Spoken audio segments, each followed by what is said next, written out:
Explain what? Why he abandoned us? Chinedu, STOP! He thinks he can walk back into our life because I'm rich now. Get out! Tonight now! There are wounds in a family that aren't born from cruelty, but from hearts that have waited far too long to be loved. And sometimes we lose someone simply because we never stop to hear their truth. Today's story reminds us that forgiveness doesn't erase the past, but it opens a door to a better future. A family may never be perfect, yet it will always be a place we can return to, if we're brave enough to open our hearts. If this story touched you, I invite you to stay with Afritalis at TK, where every episode is a journey of healing through African families, and where life's deepest lessons are told from the heart. Where are you watching from in the world?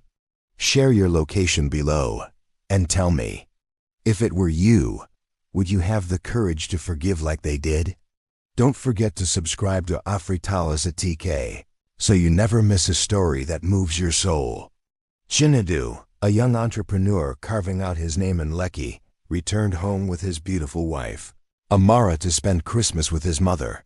The city of Lagos glowed under strings of blinking lights stretched across the streets. Car horns blended with the voices of children singing carols as they ran from door to door, asking for treats. Through the car window, Chinedu watched silhouettes moving quickly beneath the misty drizzle, and his heart tightened.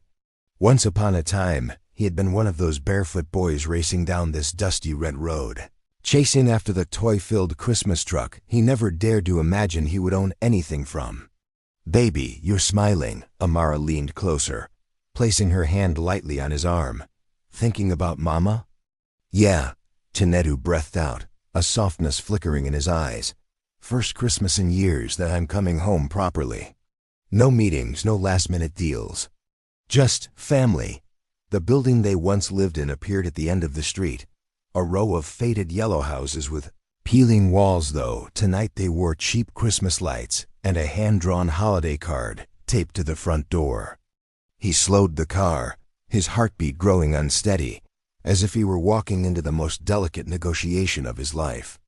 Back then, every Christmas, his mother, Mama Uch, would fry extra kara just to save enough for him to have one new shirt. Christmas smelled like hot oil, sweat, and hope. Now Christmas smelled like the leather seats of a luxury car, the expensive perfume on Amara's wrist, the scent of a life he had dragged himself into from the bottom. "Are you nervous?" Amara asked softly as he turned off the engine. "Nervous, me?" He forced a laugh. "I closed $1 million deal last week. Why would I be nervous to see my own mother?" But when he stepped out, the cold Lagos night air slipped down his collar, and he realized his palms were damp. On the doorstep, Mama Uch's little pepper plant had grown tall, its bright red pods hanging like tiny ornaments. Someone had added a few cheap Christmas baubles, making it look like a poor man's Christmas tree, trying hard to be cheerful. The bubbling jollof rice simmering in the kitchen drifted through the doorway, mixing with the sweet smell of roasting turkey.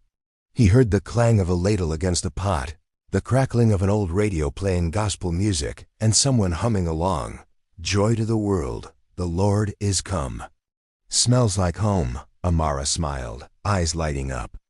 "Your mama really went all out." "Of course," Chinedu replied, pride warming his voice. "She's been alone for a long time. Tonight, she won't eat alone." He lifted his hand to knock, but before he could touch the wood, the door swung open. Heat rushed out, the scent of spices, of cooking, of years they had left behind. "Jesu, my children!" Mama Uch cried, apron splattered with sauce. She hugged Amara first, then wrapped her arms around her son, as if afraid he might vanish if she let go. "Mama, you'll stain my shirt," Chinedu laughed, but he didn't pull away. For a rare moment, he allowed himself to rest in her arms, like the little boy who used to hide behind her when bullies taunted him at school. "Let it stain," Mama Uch chuckled through tears. "Shirt can be washed. My son came home." "That one, no washing." They stepped inside, the door closing behind them like a full stop at the end of a long absence, opening the way to a night that promised warmth and laughter. Chinedu looked up, ready to make a joke about the radio being too loud, ready to tease her for cooking enough to feed the whole street. But the words froze in his throat. Sitting in the middle of the living room, on the chair he'd watched football in since childhood, was a man he had never seen before. He wasn't dressed fancy. Just a crisp white shirt, dark trousers, old shoes polished to a shine. His hair was graying, the edges curled slightly, proof that in his youth it must have been thick and dark. His skin was deep brown, the lines around his eyes carved by years of surviving storms. And his eyes looked at Chinedu with a love that didn't belong to strangers, nor to polite guests. It was the gaze of someone who once belonged here, who knew every crack in the wall, every creak in the floor, and once belonged to the boy standing in the doorway. For a split second, Chinedu stepped back. The room felt suddenly small. The radio, the boiling pot, the singing outside, everything dimmed, leaving only the heavy thud of his heartbeat in his chest. Amara glanced over, head tilting as if to ask, "Who is he?" Mama Uch swallowed. Her hand still rested on her son's arm, and he could feel the tremor running through it. "Nah," she said, her voice warm yet breaking. "This is your father. He came home." Each word fell to the floor like shattered glass. For a long, suffocating moment, no one moved. The blinking Christmas lights cast blue and red reflections across the man's face, making his hopeful eyes shimmer painfully bright. Chinedu looked at him, then at his mother, then at the trembling hand clinging to him, as if she feared he might collapse. And in that moment, it felt as if all of Lagos collapsed beneath Chinedu's feet. "Father?" Chinedu let out a bitter laugh, sharp metallic, cutting through the air like a blade. He stared at the man before him, the man with eyes full of wounded hope, shoulders trembling, as if he were holding on to the last thread of his dignity. "Where were you?" Chinedu said, each word hurled like a stone straight into the man's chest. "When Mama was selling akara under the scorching sun just to feed us? Where were you when we were thrown out of our home like dogs? Where were you? Where were you?" No one in the room could breathe. Even the blinking Christmas lights seemed to freeze. Musa swallowed hard, then suddenly dropped to his knees. A grown black man in a crisp white shirt, a man who with one phone call could command hundreds of employees, now kneeling before his own son like a broken man begging the world for mercy. "Son," his voice cracked, "I didn't leave you. I lost everything. My company, my money, my name. I was ashamed. I didn't want you two to suffer because of my failure." His eyes glistened heavy with the years he could never get back. But to Chinedu, those words were gasoline on fire. "Lies!" he roared, the sound slamming against the four walls. "You think you can disappear for 15 years and walk back in with a story. What do you want now? Money? Forgiveness? A family you abandoned?" Amara stepped forward, her trembling hand reaching for his. "Honey, calm down, please." But Chinedu yanked his arm away as if her touch burned him. His childhood, the hungry days with no shoes for school, the nights his mother cried quietly because she couldn't pay rent, the mocking laughter of classmates who taunted him for not having a father, all of it erupted into a storm no one could contain. He walked toward the small Christmas tree Musa had spent the entire afternoon decorating. Cheap ornaments tied with thread, a cardboard star cut by hand, faint flickering lights. It wasn't the prettiest tree, but it held all of Musa's hope for a reunion. Chinedu shoved it hard. The tree crashed onto the floor, lights snapping, ornaments exploding, handmade decorations scattering like wounded memories. The sound hit the room like a bomb. Mama Uch screamed through her tears. "Chinedu! Stop! You don't know what you're doing!"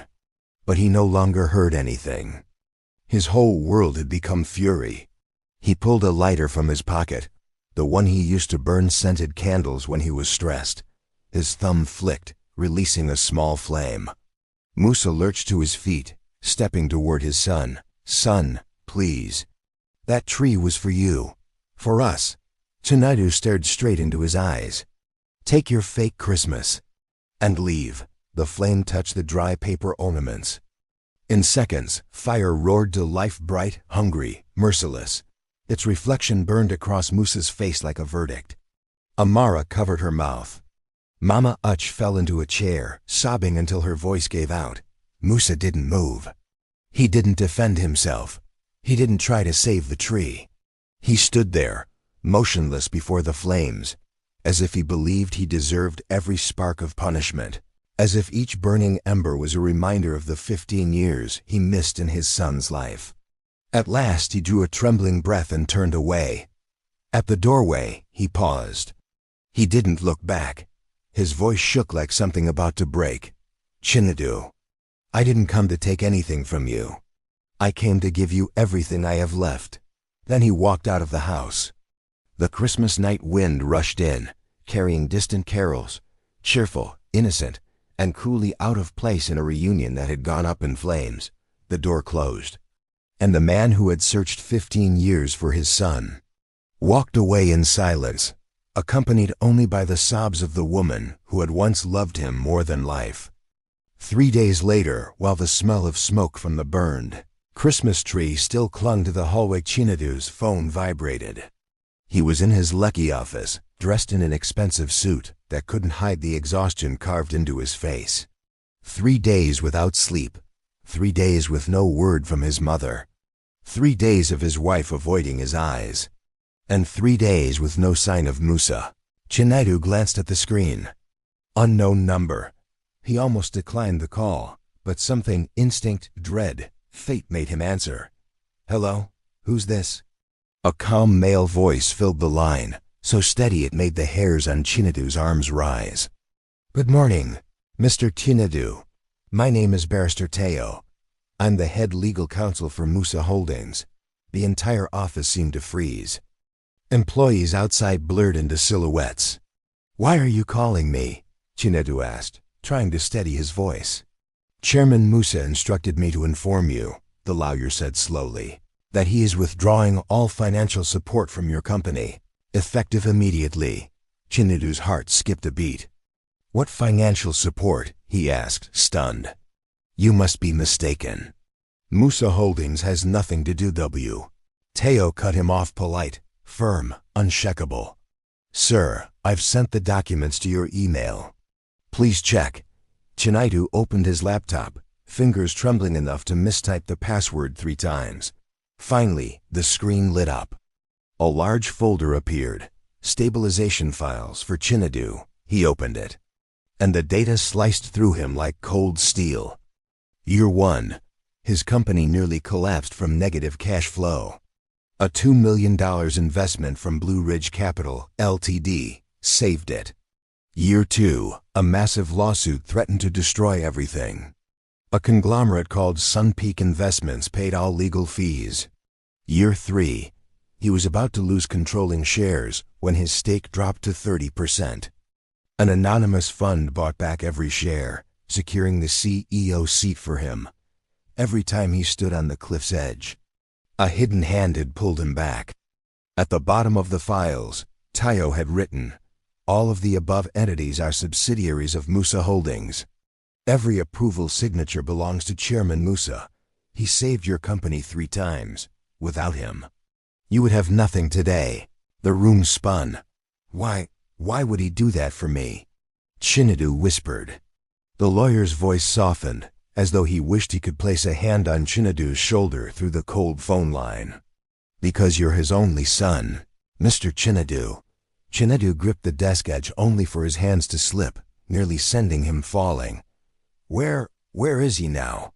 He asked, breath unsteady. A long exhale came through the phone. After what happened on Christmas Eve, he traveled to Abuja. He said, silence, deadly. Said what? Chinedu demanded, voice cracking. The lawyer recited Musa's words, slow, heavy, each one a dagger to the heart. If my son doesn't want me, I won't force myself into his life. A fatal blow. Chinedu collapsed into his chair. Memories crashed over him like a storm. Musa kneeling before him, those pleading eyes, the burning Christmas tree. Mama Uch's sobs, the door closing behind Musa as he walked away. He thought he'd been standing up for his wounded childhood. But all along, he had been driving away the man who had quietly held him up for 3 years. He opened the last email draft. A message Musa had written, but never sent. "My son, I built this empire so that one day you would never have to kneel before any man. It's yours. But I don't know if you still want me." Tears blurred the screen. The leather chair toppled behind him as he shot to his feet. Amara rushed in from the conference room at the sound. "Honey, what happened? What did they say?" Chinedu couldn't answer. He pressed both hands to his head, breath shaking like a man about to break apart. "Amara," he choked, voice splintering. I burned his Christmas tree. I burned him.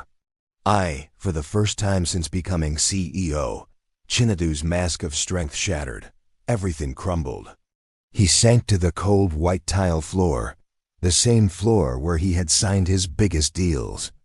Tears dripped onto the very footprints of success he once walked with pride. No music, no employees, no luxury lights. Only a man breaking under the weight of the deepest pain he had ever known.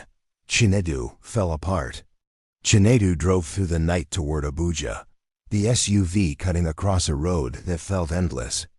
Rain hammered the windshield heavy, sharp, almost like stones, echoing the shattering ornaments from the Christmas tree he had destroyed. Each thud was an accusation. Streetlights cast trembling streaks of gold across the wet asphalt, but Chinedu barely saw them. All he could see were his own hands gripping the steering wheel until his knuckles turned white. His breath fractured. His chest tightened. And in the back of his mind, all he heard was his mother's voice from that Christmas night shaking, pleading, "Chinedu, stop." He came home. "For you." He pressed harder on the accelerator.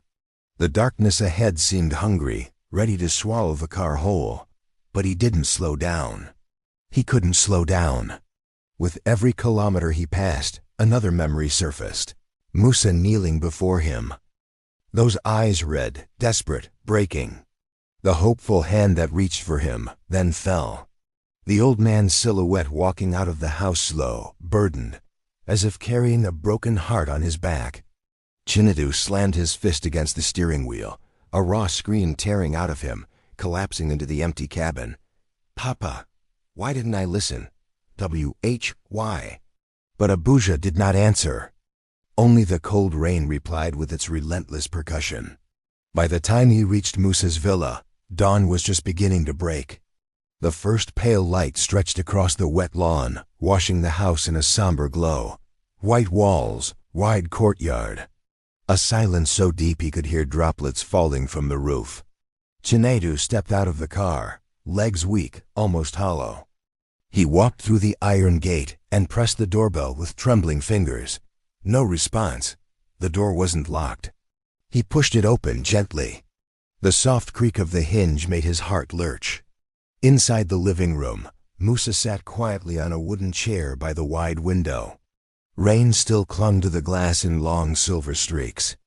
On his lap was the small Christmas gift box, the one that had fallen that night. He had picked it up, cleaned it, and placed it neatly before him. He lifted the lid and looked inside. A small gem drum lay there earth-brown, the red cords slightly worn but still strong. It was the drum he had promised to buy Chinedu when he was 10, the year he watched other children play drums at the festival. Chinedu stood in the doorway watching him, and the weight of guilt crushed through his ribs. Musa traced his fingers over the drumhead, so delicately it was as if he feared hurting it. Chinedu heard his own voice break, splintering like cracked wood. "Papa," Musa turned. The morning light fell over his face, revealing dark circles, deeper wrinkles lines carved in just 3 days. But his eyes were the same ones from Christmas night, gentle, deep, aching, but free of hate. Chinedu stepped forward, head bowed. Tears streamed hot down his cheeks. "Papa," he whispered again, voice choking as though something inside him was strangling him from within. "I am so sorry. So sorry." He dropped to his knees before his father without thinking. Hands pressed against the cold floor. "I hurt you," he said, his chest shaking. "I burned your tree. I shouted at you. I didn't listen. He clenched his fists. "I didn't know the truth." Musa watched him for a long moment, not with the fury of a wounded man, but with the gaze of a father who had carried the ache of missing his child for 15 years, and now saw that same child kneeling before him, the same boy who used to run into his arms whenever he returned home. He set the gem aside and rose slowly, heavy with age and sorrow, but steady, resolute. He walked to his son. For a beat, Chinedu couldn't look up. He imagined anger, reproach, rejection, the same rejection he had thrown at his father. But Musa simply placed a hand on his shoulder, warm, slightly trembling, waited with a love deeper than any apology could earn.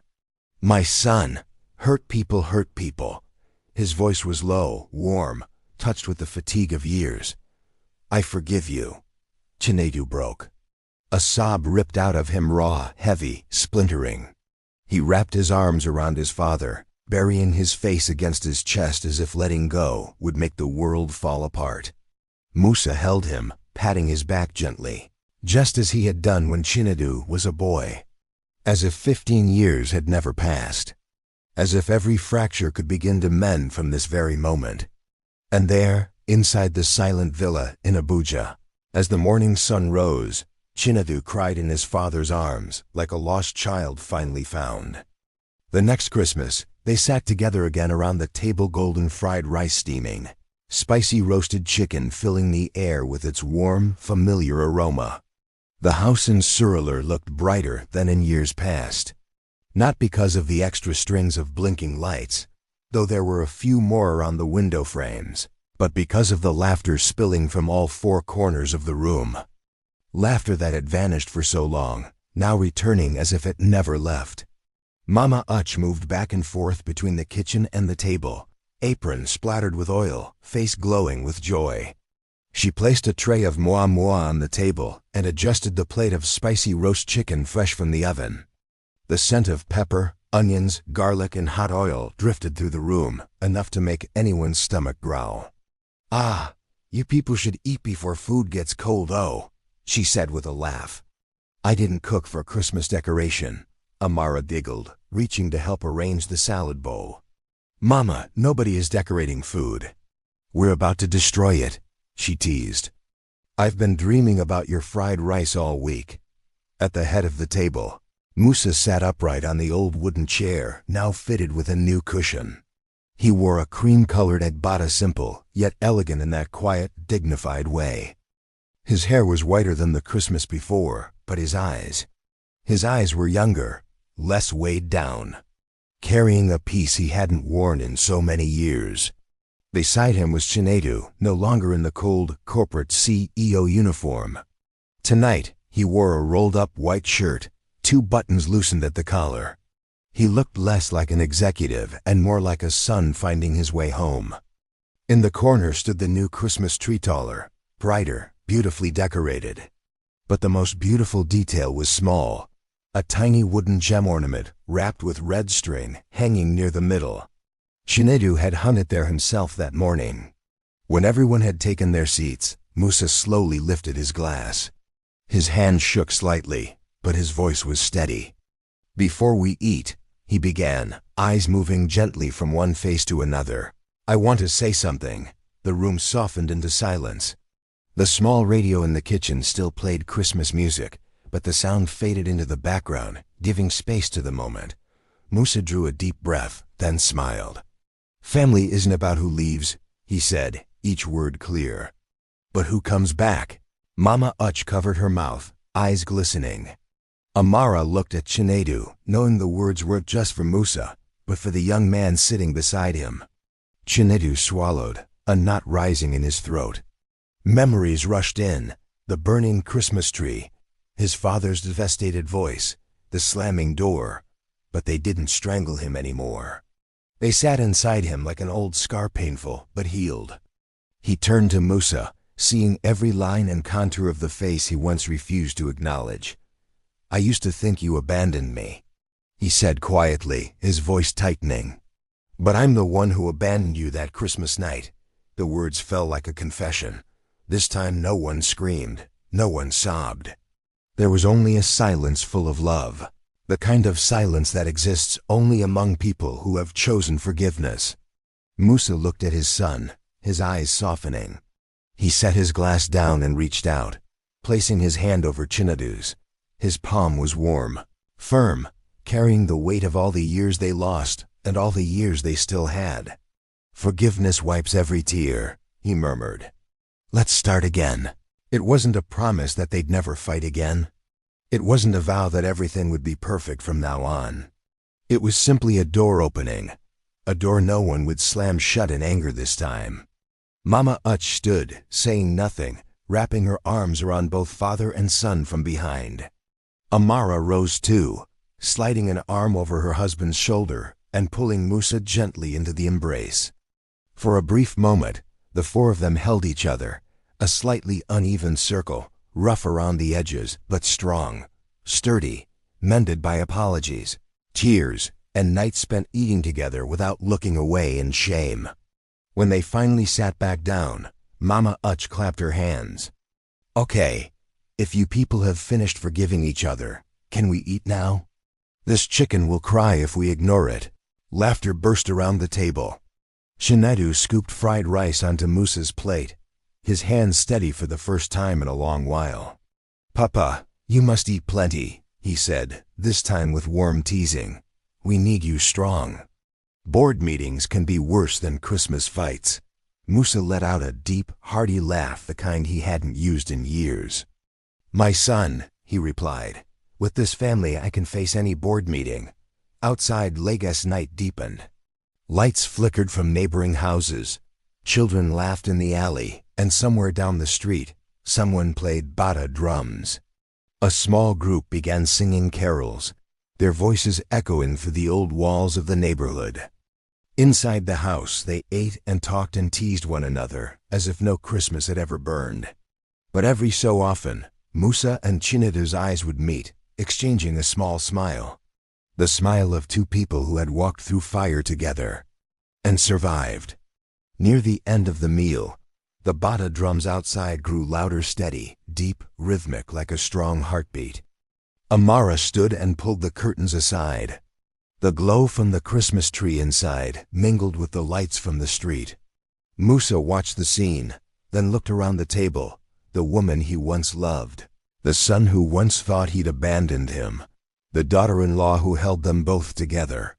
He leaned back slightly and exhaled a long, full breath. Years chasing money, chasing power, chasing accolades. And all of it had led him back to the only place he ever truly belonged. Family.